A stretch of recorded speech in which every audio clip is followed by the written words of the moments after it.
This is a Vanguard interview series, and I'm your host, Gavin. We're having conversations with interesting people, activists, candidates on the vanguard of political thought. And today we've just been joined by Melissa Lavasani, chairwoman of Decriminalize Nature D.C.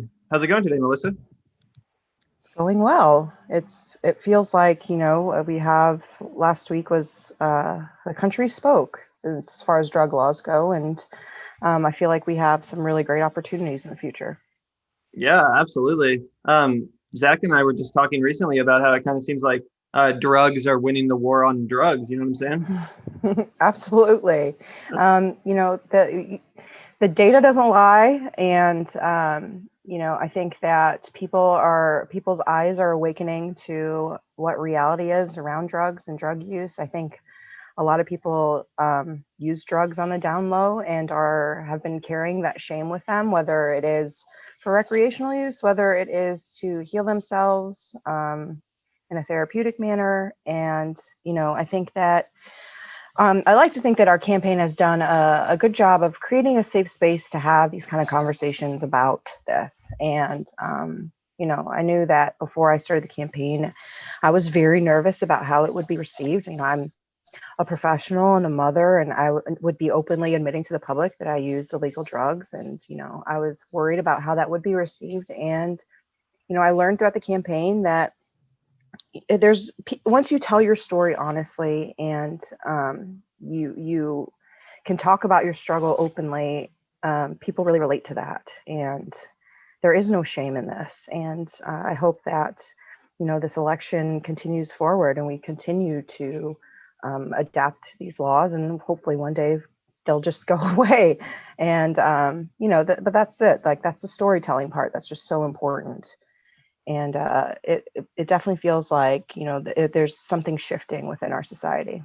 Yeah, I totally agree. And for anyone that's listening that might not be aware, we spoke to you earlier in July before the election. And of course, you're behind the ballot measure in Washington, D.C. to decriminalize psilocybin mushrooms and other entheogens. Can you just explain a little bit about the progress that's been made since then, how that vote turned out, and what's now the what's been achieved in DC? Yeah. So last time we spoke, I think we'd submitted our signatures and we qualified for the ballot. And, we were about to enter this educational part of our campaign where, we just really needed to educate the voters of DC on what this initiative was and what it did, and what Decriminalize Nature was trying to do. We were asking for, in this ballot initiative, we're asking DC voters to vote yes, to ask the Metropolitan Police Department to move offenses around psilocybin and other plant medicines that have been used in therapeutic manners or within Indigenous cultures for many years to amongst the lowest law enforcement priority for the District of Columbia. And we asked the Attorney General to not prosecute anybody that would be charged, because it's still be illegal. Our ballot initiative is only covering. Oh no, did we disconnect? No, I just. Oh no, you're sharing. Nice, yeah. So we we understood it was a small reform that we were making. It was, not this big, massive, sweeping reform. And, I think that is a testament to why 76% of voters voted yes on this measure. I think that the most practical way to dismantle the war on drugs and change laws in our local jurisdictions is to make these small changes and, have these hard conversations with the public. A lot of people in DC weren't really aware of, what plant medicine does. And, they didn't know the history behind it. They didn't know the science behind it. So 76% of people voted yes by November 3rd on our initiative. And that was mind blowing. I was hoping for, we had a poll done in August and it was polling at 64%. So to me, it was achievable to get 70, but 76% is like, wow, like our campaign did such an amazing job getting the word out about Initiative 81, and the people of DC were really receptive of it. And, we live in a high stress city. There's a lot of super professional people with stressful jobs, and, everyone can relate to what I went through. And I think that this is really laying the groundwork for further reforms in the future in DC. Yeah, I have to say I was just so impressed by these results. I mean, I expected the measure to pass for sure, but I definitely wasn't expecting such a sweeping margin of victory. It's really just such a positive and encouraging sign that in the nation's capital of all places, we have this result. 76% is just so strong. Yeah. What It's the kind of most voted on ballot initiative ever in the city's history. I mean, we benefited from the amazing turnout from the last election, of course, but it still doesn't matter. Like this overwhelming majority of people voted yes on this, so that's amazing. Yeah, absolutely. That's just so cool, and like I said, so encouraging. And of course, across the nation, we saw pretty solid results. Drug legalization, decriminalization. In Oregon, they basically decriminalized all hard drugs, right? You can now possess, I think pretty much any hard drug without really facing criminal penalty. Obviously, with the caveat, it's not like you can just go, sell drugs to kids or something. Obviously, there's still laws. It's not like this is just a completely, abandoning any form of law and order. No, it's just, kind of saying that people should not be criminally charged for possessing these drugs or for having an addictive problem if it's one of the more addictive ones. But can you just speak a little bit about how, psilocybin and these other entheogens that your ballot measure has now decriminalized, how those drugs are a little bit different than, some of maybe other recreational drugs, and what you see the real potential as being as far as medicine and therapy? Yeah, I think ultimately, like the ultimate goal is to decriminalize all drugs. But in order to do that, you need to kind of set a precedent. And, my personal experience with psychedelic plant medicine and fungi and the data that exists to support it and the cultural use of these substances, it has a very long history. So, this was one a step in towards dismantling that war on drugs. I think that a lot of the criticism that ballot initiatives like mine get are, you're not doing enough. But we have to understand that our lawmakers don't always have all the information that we have, and it was our job as a campaign to enlighten them on these types of issues. And I mean, there's not, in my opinion, there's not one drug that's better than another drug. I mean, there's certainly ones that are more damaging to people, but there's no reason that it should be criminalized for anybody. Drugs need to be, we need to be treating people that have addictions and, not putting them in prison. This punitive system just, it really doesn't help anyone in society, doesn't help communities be safer. It's just locking people up and getting them into the system. So, we thought that this was a good first step in this. And, my personal story would really resonate with so many people. And, it's a starting point. And, even the initiative itself should be viewed as a starting point. In Oregon, there are a lot of places for improvement in what was passed in Oregon, like there is in DC. And, now is the opportunity where we made that big leap forward. And now our lawmakers, like working together with our lawmakers, we can help refine it and make it better and, pass more reforms. In the last few months of our campaign, I have been doing a lot of outreach to DC Council. And, I think that a lot of them were really receptive to this initiative. They didn't see it as a big sweeping change that would like set off a lot of alarms. So, a lot of them were like, well, what's next after this? And, what's really next is like a worker protections measure. And, this is something that DC Council can get behind. We didn't totally legalize using plant and fungi medicine. People can still be caught for it. But, what about those moms who are caught, with small possession of psilocybin? Like, let's protect those people who have children to not lose custody of their children, not lose their job, not be able to rent an apartment, not be able to vote again. So, these are the types of like tangible steps that we can take to pass the reforms. Yeah, Another thing I'm interested in, because you brought up, what's next for this movement. I'm just interested if you personally, if you see the role of, psychedelic medicines, do you see it as more of like a pharmaceutical thing that you would go to like CVS to obtain, or is it more like a cannabis where you go to like a dispensary to obtain it? I'm just personally curious as to how you see that kind of being rolled out. Yeah. When I started this, I initially thought it would look totally like cannabis. And, I think it's very different than what cannabis reform looked like and what cannabis looks like right now. Cannabis reform had a lot of, there was a lot of lessons learned that we could make from cannabis reform. And, there's a lot of different opinions on what the psychedelic movement should look like. And I think that whatever system is put in place, it should be the most equitable and most accessible for everybody. So, I think the pharmaceutical angle, there's definitely a place for it. I know there's a lot of issues with, accessibility with pharmaceuticals and how much a therapy could cost, but we got to think about the counter argument to that is that pharmaceuticals can bypass certain sustainability issues that plant medicines have around the world. So, um, you know, peyote is endangered in the U.S.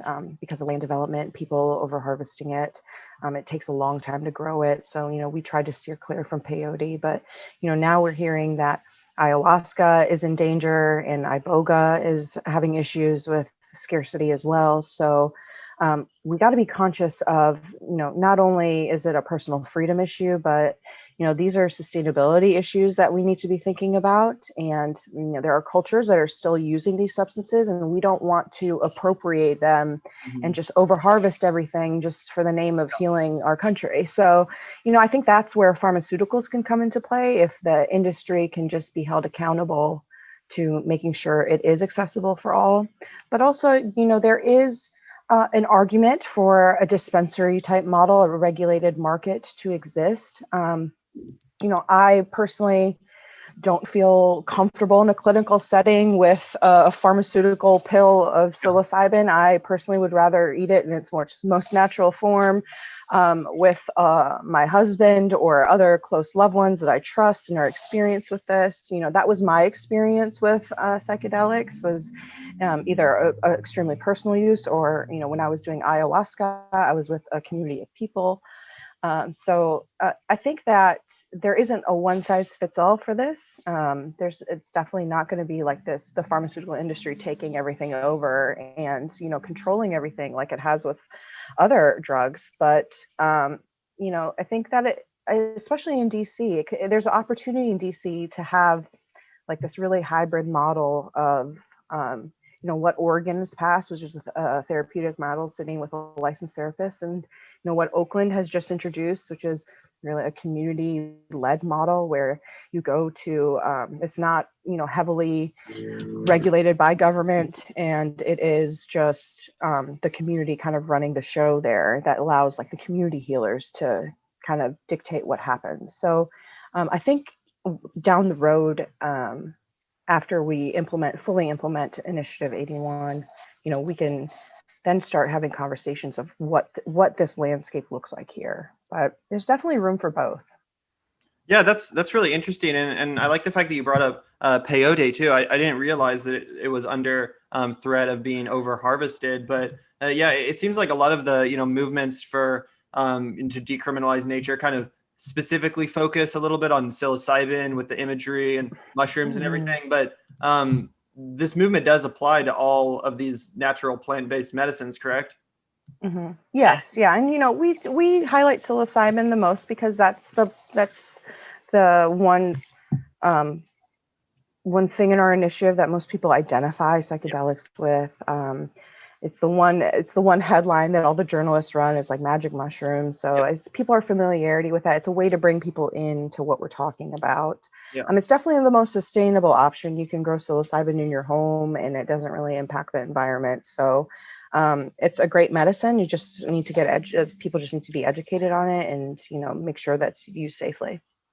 And you mentioned the fact that with a lot of drugs like peyote and ayahuasca, you're running the risk of over harvesting and appropriating these cultures, which of course drugs like peyote, has, gone back for years and years as a naturally occurring psychedelic, which has been used as kind of a ceremonial shamanistic brew by Indigenous Americans. What kind of response have you, this campaign, had from any Indigenous groups or Native Americans that have, has there been any, support? Oh, yeah. I've, as soon as I educated myself on the issues surrounding psychedelics, I learned very quickly that peyote was in danger. And, our campaign reached out to the Indigenous Peyote Council or the International Peyote Council. Wait, hold on. Let me get this right. I say the acronym all the time, and I need to make sure I say this right. Hang on. Indigenous Peyote Conservation Initiative. Okay, that's it. So we've had conversations with them, and we've had conversations with the Native American Church, and I really personally just really respect the Indigenous people in this country, because out of everyone that's been working on trying to reform psychedelic plant medicine, the Indigenous groups are the only ones that have been able to pass any kind of federal legislation around this. So I think that there's a lot to learn from them, not only culturally from the way they use these medicines, but the way that they have effectuated change in this country. So I made sure that our campaign wasn't doing anything that would sort of bypass them, and I made a point to talk about the scarcity of peyote, and made sure that this was not something we were kind of overstepping and not really discussing, because it is a real issue. There are plenty of other mescaline containing cacti that exist that are very effective with healing. Similar to peyote is a cacti called San Pedro. It grows abundantly, it grows quickly. It's really hard to overharvest it. And my experience with San Pedro has been nothing but super positive. And there's plenty of other cacti that you can go to the hardware store and just buy decoratively, and that has mescaline in it that you could use. So I think that it's important to kind of not just talk about mental health and healing, but there's all these other ancillary issues that kind of are affected by this, and we need to encompass all of it. So I've had a really positive relationship with IPCI and the Native American Church, and I look forward to working with them in the future. Yeah, I think that's a great part of this, and just one of the most important things to highlight to people that may not be totally on board with, is just that these are drugs, these are plants that have been used on these very lands for so many years, for so long before capitalism and pharmaceutical companies rolled up. So I just think that's a great piece of this, and like you, it was a big part of my journey to understanding the reality of these substances and everything. I just had one last question for you. Since you're in Washington, D.C., what's the mood like? Oh, well, the mood is great in DC. I think for the last 4 years, it's been tough to be a DC resident.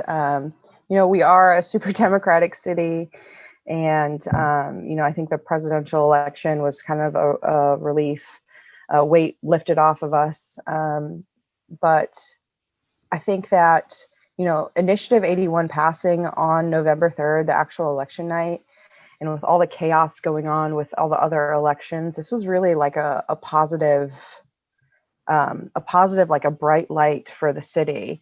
I think a lot of people's eyes and ears were open to the power of entheogens and the potential of it. And, a lot of people are really struggling right now with the pandemic, and, they see hope for themselves. They see hope for society, and it's great to be here, and it's nice to kind of bare your soul to the whole world, and for it to be received so positively, personally for me.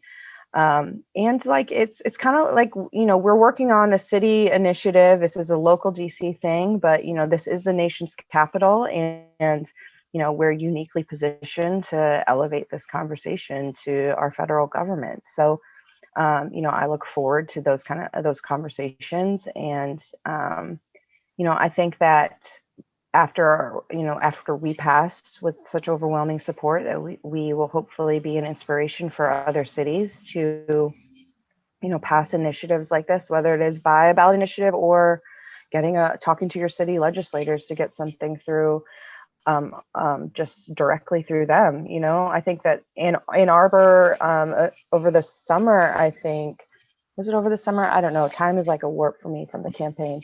But their council unanimously passed a measure to decriminalize plant medicine. So there's cities everywhere that have lawmakers that are open to hearing this, and people should be elevating this discussion to their city legislators. And enough cities will pass this, and enough there's a couple states in the horizon that are looking at decriminalizing as well. And at some point, there's going to be enough political pressure on our federal lawmakers to listen to this.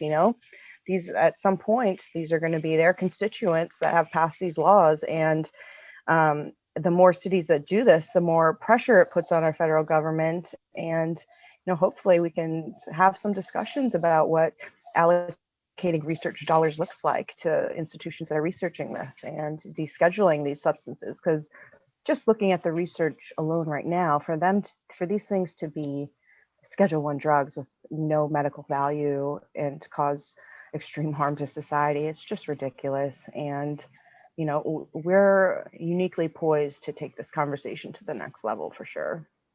Yeah, well, I mean, I just want to say personally, thank you so much for bringing this discussion to the helping bringing this discussion to the national conversation. Obviously, it's so important. It encompasses so many issues that we care so deeply about. Obviously, people's dependence on pharmaceutical drugs could be reduced by this. Obviously, the over policing of disenfranchised communities could be reduced by this. So many indigenous rights, so many amazing things are all kind of balled up in this fight for decriminalized or legalized drugs, and especially these plant medicines. So again, congratulations on getting this ballot measure passed, and thank you so much for the work you've been doing to kind of broach this conversation on the national level. Thank you, Gavin. Yeah, it feels great to be here and to talk about this with such a great win behind us. And this is just the beginning, so it's definitely an exciting time. Yeah, absolutely. Well, thank you so much for joining me today, Melissa. I really enjoyed catching up with you. And looking forward to hearing from you again, maybe about the next stage of this battle. Yeah, definitely. Thanks so much. Absolutely. Have a great one. You too. Bye.